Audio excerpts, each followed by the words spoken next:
How to install the RYOBI Real Easy Plus bump feed head on trimmers with an arbor. Installing the Real Easy Plus bump feed head. Remove the power source according to your power head's manual. This head installs differently depending on your string trimmer. Use the correct bolt and/or spacer for your trimmer. Arbors will use a spacer, washer, and bolt. Curved shaft trimmers will use black hardware and straight shaft trimmers will use silver hardware. Take apart the housing by pushing together and rotating the upper housing counterclockwise till the arrows align, and remove the outer housing, line, and green bump.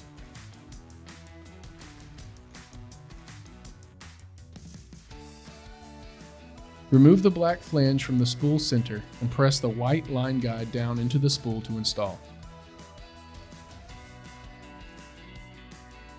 Make sure to align the grooves on the guide with the holes in the spool.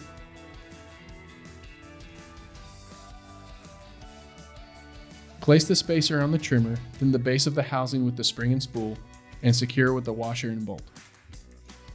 For a curved shaft trimmer, turn clockwise. For a straight shaft trimmer, turn counterclockwise. Rotate the head until you can insert the locking pin and tighten.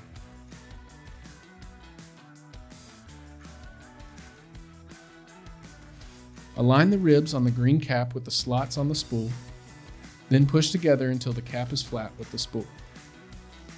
Put the housing back together by aligning the arrows, then push and turn clockwise to the locked position. Loading the bump feed head. Align arrows on the green bump and on the head. Then feed your line through the opening until an even amount is on each side. Use .080 inch or .095 inch pre-cut line. Place your speed winder on the head and wind until 6 inches remains on each side of the head.